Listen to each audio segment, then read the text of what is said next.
नमस्कार, स्वदेश न्यूज देख रहे हैं आप। मैं हूं आपके साथ राखी और बात करेंगे संकल्प से सफलता। मध्य प्रदेश में त्रिस्तरीय पंचायत चुनाव का महासंग्राम शुरू हो गया है, जिसके लिए पहले चरण का मतदान संपन्न हो गया। तो वहीं नगरीय निकाय चुनाव का रण भी सजा हुआ है, जहां एक और डैमेज कंट्रोल की कवायद भी तेज है। तो वहीं निकाय के रण में शिवराज कमलनाथ ने पूरे दमखम के साथ मैदान में हैं। जीत के लिए मेगा प्लान बनाए जा रहे हैं और उसके चलते नगर निगमों में अपना महापौर बिछाने के लिए बीजेपी और कांग्रेस पूरी ताकत झोंक रही है। जहां एक और सीएम शिवराज ने नाथ के गढ़ में जनसभा और रैली की, तो वहीं महाकाल की नगरी में कमलनाथ अपने प्रत्याशी के पक्ष में जोर लगाते नजर आए। कोशिश है कि प्रदेश भर की 16 नगर निगम सीटों पर कब्जा जमाया जा सके और यही वजह है कि बीजेपी 26 और 27 जून को प्रदेश भर में सघन जनसंपर्क अभियान चलाने जा रही है, जिसके बाद 29 और 30 जून को प्रदेश के सभी नगरीय निकायों में विजय संकल्प सम्मेलन का आयोजन करेगी। पूर्व मंत्री उमाशंकर गुप्ता और भाजपा नेता भगवान दास सबनानी ने बताया कि निकाय चुनाव में प्रचार की कमान संभालने के लिए केंद्रीय मंत्री नरेंद्र सिंह तोमर, प्रहलाद पटेल और ज्योतिरादित्य सिंधिया एमपी दौरे पर आएंगे। तो वहीं कांग्रेस भाजपा की इस कवायद पर आरोप भी लगा रही है। देखिए, इस चर्चा को मैं आगे बढ़ाऊंगी, कुछ प्रतिक्रिया है, पहले वो सुनते हैं। आज विजय संकल्प बैठक हो रही है, कहीं हो रही है, कहीं चल रही है। 26-27 को सघन जनसंपर्क होगा, जिसमें सभी हमारे बड़े से बड़े नेता और छोटे से छोटा कार्यकर्ता उसमें शामिल होगा। कल मन की बात का कार्यक्रम भी आदरणीय प्रधानमंत्री जी का है और उसके बाद ही अपने अपने बूथों पर जो भी उनको अलर्ट किए जाएंगे, सब कार्यकर्ता सघन जनसंपर्क के लिए उसमें जाएंगे। संपर्क महाअभियान का कार्यक्रम हमारा पहले चरण में 26 और 27 तारीख को, जहां 26 को हो जाएगा वहां नहीं, जहां रह जाएगा वहां 27 तारीख को होने वाला। इसके बाद विजय संकल्प अभियान हमारा वार्ड स्तर पर चलने वाला है और ये विजय संकल्प सम्मेलन ये 29 और 30 जून को हमारे ये कार्यक्रम होंगे। निश्चित रूप से पार्टी का कार्यकर्ता जब काम में जुटता है तो परिणाम देता है और इस नाते से ये कार्यक्रम होंगे। भारतीय जनता पार्टी केवल अभियान चलाती है, इवेंट करती है और अपने एजेंडे को भुनाती है। आप देखेंगे कि मध्य प्रदेश के हालात जो नगरीय निकाय चुनाव में है उसे तो नजरअंदाज किया जा रहा है। आज हर जगह भ्रष्टाचार हो रहा है, पानी, बिजली, हर समस्याएं आप सामने देख रहे हैं। गरीबी, भूखमरी, कुपोषण, महंगाई, बेरोजगारी, ये सारी समस्याओं पर भारतीय जनता बात नहीं करती है और केवल जनता के बीच जाकर केवल अभियान दिखाती है, इवेंट करती है और जनता का ध्यान भटकाने की कोशिश करती है। भारतीय देखिए, तो संकल्प से सफलता क्या मिलेगी?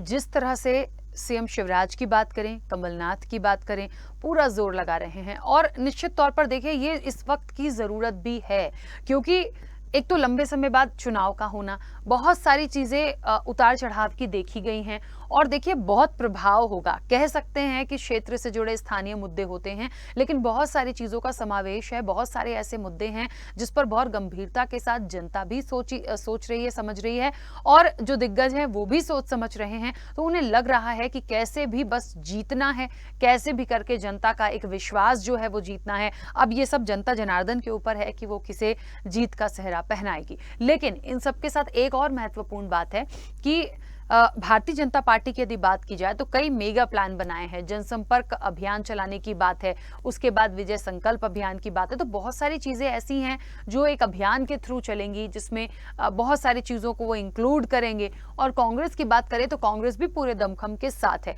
बात वही आ जाती है कि क्या सिर्फ संकल्प से राह आसान हो जाएगी, क्योंकि करना है, जाना है, कैसे करेंगे। रैलियां और सभाएं प्रत्याशियों के पक्ष में भारतीय जनता पार्टी भी कर रही है, कांग्रेस भी कर रही है। तो अब बात वही है कि आखिरकार इसको कैसे भुना पाएंगे। इस चर्चा को मैं आगे बढ़ाऊंगी। मेहमान जुड़े हैं, सबसे पहले आपका परिचय करा दूं। भारतीय जनता पार्टी का पक्ष रखने के लिए सत्येंद्र चौधरी जी हमारे साथ जुड़े हैं। सत्येंद्र जी, बहुत स्वागत चर्चा में जुड़ने के लिए। कांग्रेस का पक्ष रखने के लिए योगेश गुप्ता जी हमारे साथ जुड़े हैं। योगेश जी, आपका भी बहुत स्वागत है। और वरिष्ठ पत्रकार डॉक्टर सत्यप्रकाश शर्मा जी हमारे साथ जुड़े हैं। सत्यप्रकाश शर्मा जी, आपका भी बहुत स्वागत है। चर्चा की शुरुआत सबसे पहले सत्येंद्र चौधरी जी आपसे करना चाहती हूँ। जिस तरीके से एक महा जनसंपर्क अभियान, फिर उसके बाद विजय संकल्प अभियान, क्या इन संकल्प अभियानों से ही सफलता मिलेगी? बिल्कुल राखी जी, भारतीय जनता पार्टी का एक कार्यकर्ता चुनाव लड़ता है और संगठन का हमारा कैडर बेस्ड संगठन है, तो जो प्रत्याशी होता है वह सिर्फ वही चुनाव नहीं लड़ता, एक एक कार्यकर्ता लड़ता है। तो ये जिस प्रकार से हमारे यशस्वी प्रदेश अध्यक्ष, शुभंकर प्रदेश अध्यक्ष माननीय वीडी शर्मा जी ने आह्वान किया है हम लोगों को, सभी कार्यकर्ताओं को, कि अगले 10 दिन तक सभी कार्यकर्ता प्राणार्पण भाव से इस लोकतंत्र के यज्ञ में जुट जाएं, क्योंकि चुनाव जो होते हैं वह लोकतंत्र का यज्ञ महोत्सव होते हैं। और लोकतंत्र के इस महोत्सव में, लोकतंत्र के इस महायज्ञ में जो नगरोदय के, नगरीय निकाय के चुनाव है, ग्रामीण निकाय के चुनाव है, तो इसमें अपनी आहुति डालें, संविदा डालें। तो उन्होंने पहले आह्वान किया हुआ है और भारतीय जनता पार्टी निरंतर ही अपने ऐसे कार्यक्रम बनाती है और उसके कारण वो सदैव अपना सर्वश्रेष्ठ देने का कार्य करती है, जनता के लिए, जन कल्याण के लिए। कार्यकर्ता भी उसमें लगे रहते हैं। और जैसे कि अभी जो हमारे अभियानों की घोषणा कर दी गई है कि आने वाले 2 दिन उसमें सबसे पहले महाजनसंपर्क अभियान होगा, जिसमें कि हमारे सारे नेता और कार्यकर्ता, जो केंद्र में मंत्री भी हैं वो भी, और मध्य प्रदेश के जो मंत्रीगण हैं, मध्य प्रदेश के भारतीय जनता पार्टी के नेतागण हैं, और हमारे जो छोटे छोटे कार्यकर्ता हैं, हम सभी लोग एक एक वार्ड में जाएंगे और जनता से संवाद करेंगे। और जो जिस प्रकार से हमने जो प्रधानमंत्री आवास योजना के जो घर दिए हुए हैं और जो नल जल कनेक्शन दिए हुए हैं, जिस प्रकार से हम जो 23,000 करोड़ की जो सब्सिडी बिजली की दी जा रही है, और इसी प्रकार से जो खाद्यान्न हमने जो 3,40,000 करोड़ रुपए की राशि जो खाद्यान्न में प्रधानमंत्री गरीब कल्याण योजना और मुख्यमंत्री कल्याण योजना के द्वारा राहत राशि जो खाद्यान्न वितरण हो रहा है, तो ये सारे जब भाव को लेकर हम जाएंगे और उनको बताएंगे, बेनिफिशरीज जो हैं, जो हमारी अनेक योजनाओं के बेनिफिशरीज, उनसे संवाद करेंगे। और उसके बाद में फिर हमारा जो महाविजय संकल्प अभियान, उसके तहत सम्मेलन हर जगह जगह पर आयोजित किए जाएंगे। तो इस प्रकार से भारतीय जनता पार्टी जो है, सब कार्यकर्ता प्रत्याशी नहीं लड़ता, समस्त कार्यकर्ता लड़ते हैं। और आपको बता दूं कि कांग्रेस ने तो पहले से ही हार मान ली थी। कांग्रेस ने तो अभी बात कह रहे थे, कांग्रेस कहती रही, कांग्रेस के कमलनाथ जी ने कह दिया कि कांग्रेस के कार्यकर्ताओं को भारतीय जनता पार्टी के कार्यकर्ताओं से सीखना चाहिए। उनसे सीख रहे हैं कि वो कैसे कार्यकर्ता लग जाते हैं, जहां पर भारतीय जनता पार्टी उनको कुछ बता देती, इशारा करती है, और कार्यकर्ता अपने प्राण और स्वर्ण भाव से वहां जुड़ जाता है। कांग्रेस कार्यकर्ता should learn from all these qualities from the BJP leaders, BJP workers. और तो हार मानने वाली बात है, क्योंकि हमारा युद्ध चल रहा है, रण चल रहा है, एक लोकतंत्र का यज्ञ है, उसमें हम जा रहे हैं। और उसमें हमारे विपक्षी अगर हमारे पार्टी के कार्यकर्ताओं को भी हमें बड़ी संजीवनी देता है। और दिग्विजय सिंह जी जैसे हैं वहां पर, उन्होंने भी कांग्रेस के लोगों के लिए इस तरह से डिमोरलाइज ही कर दिया कि आप जो है देख मत जाना और देख नहीं जाना। और तीसरा था संगठन की लचर, कांग्रेस का लचर संगठन है। खुद उनके जो प्रभारी आए थे मध्य प्रदेश के, उन्होंने बताया कि 2018-19 तक उनकी सदस्यता थी 18 लाख सदस्य थे मध्य प्रदेश में, और अभी मात्र पूरे मध्य प्रदेश में मात्र 7-8 लाख, 26-27 लाख सदस्य जो बना पाए खुद, मतलब 6-7 लाख सदस्य जोड़ पाए, जबकि भारतीय जनता पार्टी के सदस्यों की संख्या लगभग 1.5 करोड़ है मध्य प्रदेश में। और मध्य प्रदेश का जो सदस्य अभियान है, बूथ डिजिटलाइजेशन का अभियान है, उसकी प्रशंसा माननीय वीडी शर्मा जी के संगठनात्मक कार्यों की प्रशंसा हमारे केंद्रीय अध्यक्ष माननीय जेपी नड्डा जी ने भी कार्य समिति में की है और रोल मॉडल बताया मध्य प्रदेश। सतेंद्र जी, बीच में अब रोकूंगी मैं, बीच में रोकूंगी, क्योंकि सवाल बस इतना ही सा था कि इन सम्मेलनों के माध्यम से, अभियानों के माध्यम से क्या जीत हो जाएगी, क्या सफलता मिल जाएगी। ठीक बात है, जाना है, जनता को बताना है, पर कितनी योजनाएं हैं, कितनी फलीभूत हुई हैं, ये तो जनता ने भी देखा समझा है। यदि जिसने किया है उसको मिलेगा, जिसने नहीं किया है उसका रिवर्ट मिलेगा, बहुत सीधी सी बात है। ठीक है योगेश गुप्ता जी, ठीक है वापस आती हूँ सतेंद्र जी। योगेश गुप्ता जी, क्या कांग्रेस के भी इस अभियान की तरह कोई तैयारी है, या कांग्रेस की क्या प्लानिंग्स हैं? क्योंकि मुझे लगता है इस वक्त पे मुद्दे और बहुत लिमिटेड चीजों को लेकर जाना होगा जो बहुत प्रभावी होंगी। वही पुरानी घिसी पिटी बातों को लेकर मुझे नहीं लगता कि कोई बहुत ज्यादा फर्क पड़ने वाला है। जनता आज के समय पे बहुत जागरूक हो गई। बिल्कुल राखी जी, मैं आपसे सहमत हूँ। आज मध्य प्रदेश में पंचायत चुनाव का प्रथम चरण संपन्न हुआ है, और इस प्रथम चरण जो मतदान हुआ है पंचायत का, ये मत पत्रों के द्वारा हुआ है, ये ईवीएम के द्वारा नहीं हुआ है। तो सही परीक्षा की घड़ी भारतीय जनता पार्टी की 17 जुलाई को इनकी कलई खुल जाएगी। कितना विकास इन्होंने मध्य प्रदेश में किया, 11 करोड़ से ज्यादा फर्जी मतदाताओं को मिस कॉल के माध्यम से सदस्य बनाने वाली भारतीय जनता पार्टी अहंकार में डूबी हुई मत मस्त घोड़े की तरह नजर आ रही है, जिसको सिवाय हरा भरा चारा के अलावा और कुछ नजर नहीं आ रहा। मैं इन पे कुछ रोशनी डालना चाहूंगा। कुछ आंकड़े दूंगा जो पंचायत चुनाव से रिलेटेड है और मध्य प्रदेश के विकास की भी पोल खोलते हैं।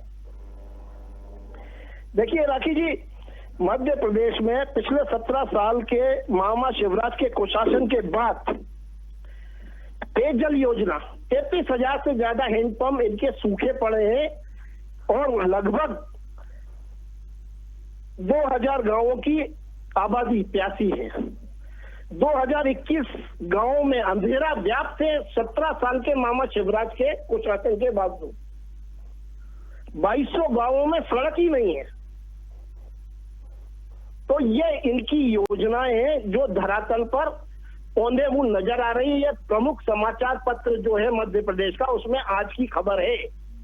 और 3,000 करोड़ के इन्होंने स्मार्ट सिटी के नाम पर केंद्र सरकार की एक वेबसाइट है, उस पर झूठे कार्य डाल रखे हैं। जो काम हुए नहीं है उसका कंप्लीशन सर्टिफिकेट दिया हुआ, उसकी भी पोल आज इस अखबार ने खोली। तो झूठे लोगों की झूठी सरकार है ये। गांववासी, प्रदेशवासी भली भांति शिवराज जी की कार्यप्रणाली से परिचित है। इनका विकास केवल कागजों पर होता है। अगर ये विकास किया होता तो ये आज का प्रमुख समाचार पत्र सर्कुलेशन में नंबर 1 है इंडिया में, विश्व में 4थे नंबर का है। ये इस प्रकार की खबरें नहीं छापता। तो ये हकीकत है। और निश्चित रूप से जो मतदान पंचायत चुनावों में हो या नगर निगम, नगरीय निकाय में होगा, वो इन मूलभूत सुविधाओं के आधार पर होगा, ना कि इनकी बतौलेबाजी के आधार पर। क्योंकि वार्ड और नगर निगम के चुनाव स्थानीय स्तर के मुद्दे उसमें शामिल होते हैं। 2.5 साल से हर वार्ड में गंदगी जमा है। आपने कचरा कलेक्शन का पैसा दुगना कर दिया, आपने संपत्ति कर की रकम दुगनी कर दी, बिजली दे नहीं पा रहे। 25 से 30 कॉलोनी में रोज 5 से 6 घंटे की कटौती, जरा सा हवा पानी आता बिजली गुल, बत्ती गुल, बिल फुल। तो कमलनाथ जी ने 100 रुपए में 100 यूनिट बिजली दी थी प्रदेशवासियों को, सभी वर्गों को। ये प्रदेशवासी भूले नहीं है। पेयजल की भरी गर्मी में कभी भी कोई असुविधा 15 माह के माननीय कमलनाथ जी के कार्यकाल में नहीं हुई। अब अभी भोपाल वासियों ने मई के महीने में 7 दिन और अभी जून के महीने में 6 दिन पेयजल से हाहाकार मचा भोपाल राजधानी, जबकि हमारा झीलों का शहर है, यहाँ पानी की कोई कमी नहीं है। तो भोपाल में कहने का तात्पर्य है कि जो लाइन दिग्विजय सिंह शासन के टाइम में कोलार की गली थी वो नहीं बदल पाए मामा शिवराज जी। तो ये इनका विकास है किस तरीके का? ये केवल इन्होंने विकास किया अपनी पार्टी फंड का, पार्टी पदाधिकारियों का, अपने नेताओं का। देखिए ना, चुनाव जीतने के लिए कितने जतन करती है भारतीय जनता पार्टी। कितना अच्छा होता कि ये उतने ही जतन हमारे प्रदेश के युवाओं को मजबूत बनाने के लिए करते, हमारे किसानों को मजबूत आत्मनिर्भर बनाने के लिए करते, उनको समृद्ध बनाने के लिए करते। ना तो हमारा किसान समृद्ध हुआ, ना हमारे युवा मजबूत हुआ, उसको रोजगार मिला। तो ये किस प्रकार का प्रदेश बना रहे हो, क्यों अपनी पीठ थपथपा रहे हैं? तो ये सब नागरिक भली भांति मध्य प्रदेश का जानता है। और निश्चित रूप से आगामी नगरीय निकाय चुनाव हो या ग्राम पंचायतों के चुनाव में कांग्रेस अपनी जीत का परचम फैलाएगी। कांग्रेस का संगठन बूथ स्तर से लेकर और प्रदेश स्तर तक पूरा मजबूत है। सब लोग एकजुटता के साथ चुनाव मैदान में गए। टिकट वितरण के बाद जो अनुशासनहीनता भारतीय जनता पार्टी में हुई है, जो देवास में 30 से ज्यादा कार्यकर्ताओं ने इनकी सदस्यता के छोड़ने के चस्पे किए हैं उनकी दीवारों पर इस्तीफे, और जो आत्मदाह की कोशिशें जगह जगह हुई है, जो जिलाध्यक्ष महामंत्रियों का खिलाफ जो नारेबाजी हुई है, वो सब कांग्रेस में नहीं हुआ है। ठीक है। माननीय कमलनाथ जी ने एक दिन में 5-5, 6-6 हजार लोगों से मिलकर और सामंजस्य बनाते हुए सभी की सहमति, आम सहमति जहां हुई है, वो प्रत्याशी भोपाल नगर निगम और अन्य शहरों में दिए हैं। और आपके चैनल के माध्यम से अनुरोध करता हूं कि अगर नगरीय विकास और वार्डों में विकास चाहिए तो कांग्रेस के प्रत्याशियों को अपना समर्थन और वोट दीजिए। ठीक है, चलिए वापस आते हैं। हम झूठे वादे नहीं, नेक इरादे लेकर आए हैं और आपको वो सब देंगे जो आपका हक है, जो मूलभूत सुविधाओं पर आपका अधिकार है, जिनको शिवराज सरकार ने वंचित रखा है, वो हम आपको उपलब्ध कराएंगे। हम झूठे वादे नहीं करते, नेक इरादे की बात करते हैं। ठीक है। सत्यप्रकाश शर्मा जी, हमेशा देखा गया है, हर इलेक्शन में हम देखते हैं खूब भीड़ जुटती है, बड़े बड़े सम्मेलन होते हैं, प्रत्याशियों का प्रचार होता है, बहुत सारी चीज़ें होती हैं, दावे वादे दोनों हम देखते हैं। बात यह है कि कई बड़े चेहरों को भी बुलाया जाता है प्रचार प्रसार के दौरान। भारतीय जनता पार्टी के कई दिग्गज आएंगे, कांग्रेस में भी ऐसे, देखिए सभी में होता है, राजनीतिक दलों, इलेक्शन है, इलेक्शन टाइम का एक माहौल ही अलग नजर आता है। लेकिन मुझे ऐसा लगने लगा है कि जनता आज के समय में ये तमाम चीज़ों को पहले भी देख चुकी है, उनके लिए ये नया नहीं है।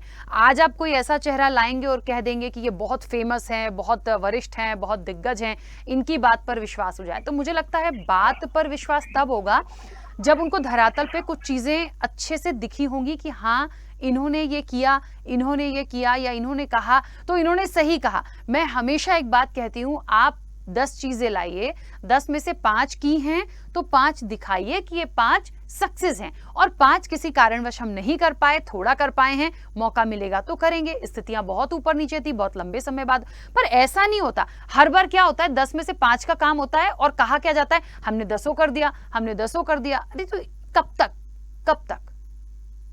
जी जी, देखिए राकेश जी, इसमें कोई संदेह नहीं कि मध्य प्रदेश में दोनों पॉलिटिकल पार्टी, कांग्रेस और भाजपा के पास स्टार कैंपेनर्स की एक बड़ी आर्मी। होता क्या है कि जब कोई पार्टी रूल में होती है तो सेंटर में हो तो फिर क्या कहना, तो उसमें जो लीडर छोटा भी कद रखते हैं, अगर वो मिनिस्टर बन जाते हैं या दूसरे ओहदों पर हो जाते हैं तो वही बिग लीडर्स बन जाते हैं या बिग कैंपेनर्स हो जाते हैं। लेकिन आप देखिए, मुख्यमंत्री से लेके कई यूनियन मिनिस्टर 16 नगर निगम के जो मेयरल इलेक्शन हैं उनमें कैंपेन करेंगे और भाजपा ने ये प्रोग्राम बनाया है, नो डाउट। लेकिन आप ये मान के चलिए कि कांग्रेस के पास केवल 2 ही मजबूत सिपाही दिखते हैं, या तो कमलनाथ जी या दिग्विजय सिंह, या टिकट लाइन के और लीडर्स हैं, उनकी पार्टी रूल में नहीं है तो एक बड़े चेहरे भी छोटे दिखने लगते हैं। लेकिन ये बात मान के चलिए कि कांग्रेस और भाजपा दोनों ही इन चुनाव में पूरी ताकत झोंक रही है। इसके पीछे बड़ा कारण भाजपा की ज्यादा आपको चिंतित दिखती है, क्योंकि जैसा कि आपने टिकट वितरण में भी देखा होगा कि भाजपा जबकि पहले चांस में टिकट डिक्लेयर करती थी, उसको इतना मजबूर कर दिया। क्या है कि भाजपा के पास खोने के लिए ही है, पाने के लिए कुछ भी नहीं है, क्योंकि 16 के 16 के पास पिछले बार भी थे, जबकि कांग्रेस को पाने के लिए ही है। तो कांग्रेस अगर 16 में से 4 भी पाती है तो उसकी जीत है और भाजपा की हार है। अब आपने कहा कि देखिए जो डेवलपमेंट है, बेसिकली क्या होता है डेमोक्रेसी में, जो पार्टी रूल में होती है या जो अपोजिशन में होती है, उसमें जब हम कैंपेन में जाते हैं तो रूलिंग पार्टी वो बताती है जो धर्म कहता है, जो नैतिकता कहती है कि आपने अपने रूल के दौरान क्या किया है, आप उसको बताएं पब्लिक को, क्योंकि इसी से तो आकर्षित होकर पब्लिक आपको दोबारा लाएगी। और जो अपोजिशन पार्टी होती है उसका धर्म बनता है कि आप सरकार की उन कमियों को सामने लाएं जो कहीं ना कहीं जनता के वादों पर खरी ना हो। तो ये तो दोनों पार्टी के धर्म है। लेकिन आजकल देखा जाता है कि रूलिंग पार्टी अपने जो समय में किए गए विकास कार्यों को ना बताते हुए अपोजिशन पार्टी के समय के किए गए कार्यों के या ना किए गए कार्यों के गुण धर्म पर, सॉरी दोष धर्म पर विचार करती है या इनको कैंपेन में शामिल करती है। ये थोड़ा सा आश्चर्य की बात होती है। देखिए, सड़क, बिजली, पानी, ये किसी भी शहर की मूलभूत सुविधाएं मानी जाती है, लेकिन जिसके ऊपर यूनाइटेड नेशन चिंतित है, जिसके ऊपर central government urban development department चिंतित है, जिसको हम सस्टेनेबल डेवलपमेंट गोल्स कहते हैं, जो 17 निर्धारित किए गए हैं, क्या उन पर इन सरकारों ने, नगरीय सरकारों ने क्या काम किया है? जो नीति आयोग ने या सेंट्रल गवर्नमेंट ने परफॉर्मेंस इंडिकेटर्स के रूप में डिसाइड किए हैं, यानी कि सिटी फॉरेस्ट, जिसको कार्बन क्रेडिट कहते हैं। थोड़ा सा आपको लग रहा होगा कि मैं थोड़ा सा एनवायरमेंट की तरफ जा रहा हूं, कि जो कार्बन क्रेडिट है, हालांकि मध्य प्रदेश ने एक नया स्टेप लिया है, उसके बारे में डिटेल में कभी हम बताएंगे। तो जो कार्बन क्रेडिट सिटी में जो ग्रीन हाउसेज गैसेज का इफेक्ट दिख रहा है, उसको रिड्यूस करने के लिए, ग्रीन हाउस गैसेज को कम करने के लिए आपने कितना कार्बन क्रेडिट किया है, यानी कि आपने ग्रीन फॉरेस्ट कितना अपने सिटी में, यानी सिटी फॉरेस्ट डेवलप किया है। एनवायरमेंट के ऊपर कई नगर निगम तो मध्य प्रदेश के ऐसे हैं राकेश जी, जो डर्टी सिटी के रूप में देश में माने जाते हैं। और कई बार तो एक बार आपको याद होगा कि मध्य प्रदेश का ग्वालियर एक समय में मोस्ट पॉल्यूटेड सिटी था, क्या वहां पर पॉल्यूशन को डिक्लाइन करने के लिए कुछ किया गया? केवल सड़क दे दी, पानी दे दी, बिजली दे दी। इसके अलावा व्यक्ति का स्वास्थ्य, जिन कारकों के लिए जो लोकल बॉडीज की ड्यूटी होती है उनके ऊपर काम करने की, उन पर ना तो कोई बाधा करता है, ना उनकी बात करता है। केवल पुराने जुमलों में, जैसा कि आपने कहा था, उन्हीं में उलझा रहता है। हाँ। ट्रैफिक समस्या एक बड़ी समस्या है। बिल्कुल। जो व्हीकल का जो यहाँ पर ट्रांसपोर्टेशन है वो एक बड़ी समस्या है। उसके कारण शहर के लोगों को, कहीं हम अपने शहरों को दिल्ली की तरफ तो नहीं ले जा रहे। अगर हम आज अवेयर नहीं हो इस चीज पर, दोनों में से कोई भी पार्टी ना तो वादे करती है, ना वादे अपने मैनिफेस्टो में लाती है, जिसके आधार पर वो कह सके, जो आज की जागरूक पॉपुलेशन है उसको कवर कर सके कि नहीं, हम प्रदेश के शहरों में इन चीजों को आगे लाएंगे, इंट्रोड्यूस करेंगे, जिससे शहर ना केवल इंफ्रास्ट्रक्चर डेवलपमेंट कर सके, बल्कि जो इंटरनल वेलबींग है, यानी कि जो आंतरिक खुशी है,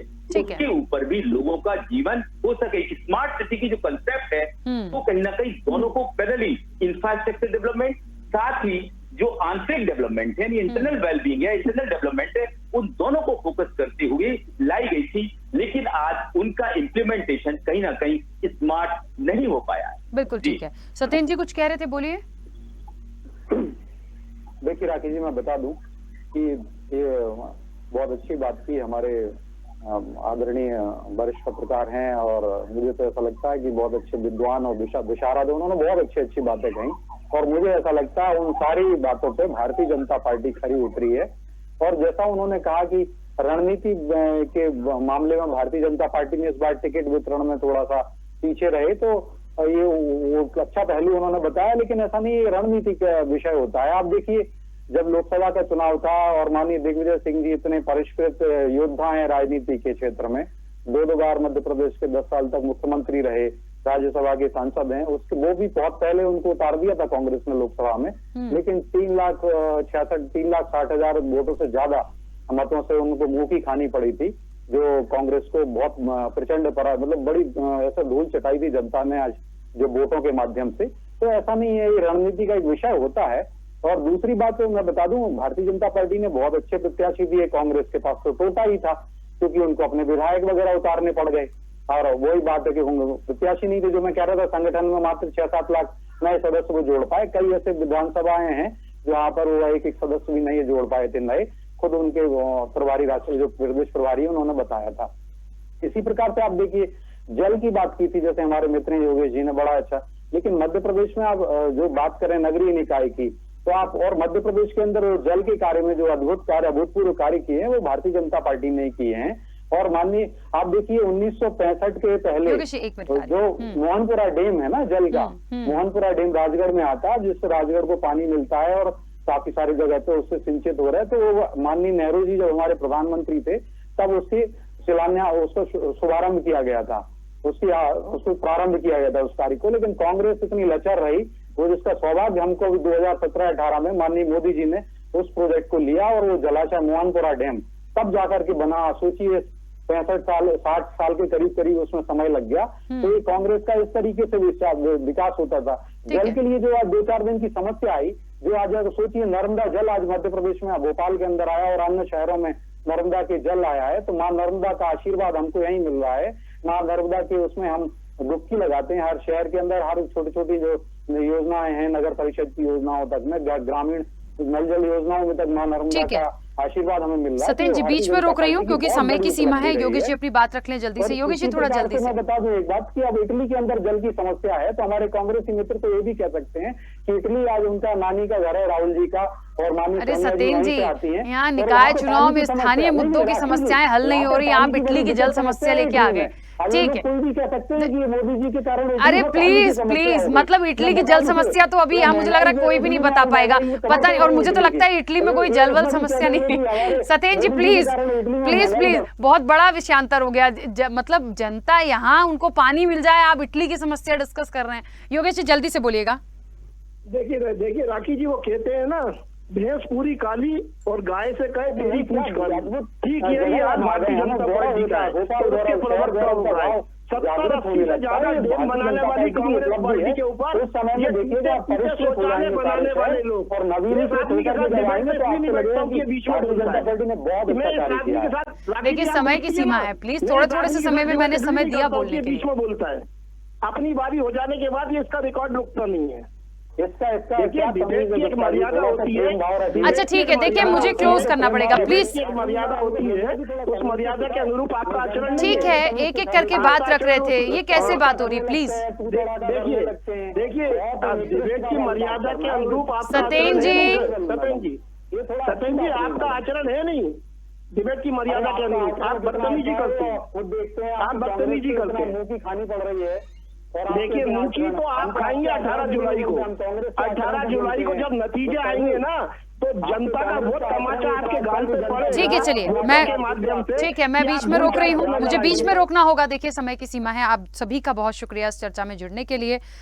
बात कहाँ आती है, कहाँ खत्म हो जाती है, लड़ाई झगड़ा करना है, करते रहिए। संकल्प से सफलता मिलेगी या नहीं मिलेगी ये आने वाले समय में देखेंगे, क्योंकि जो भी निर्णय है वो जनता के हाथ में है। फिलहाल चर्चा में इतना ही, दीजिए इजाजत, नमस्कार।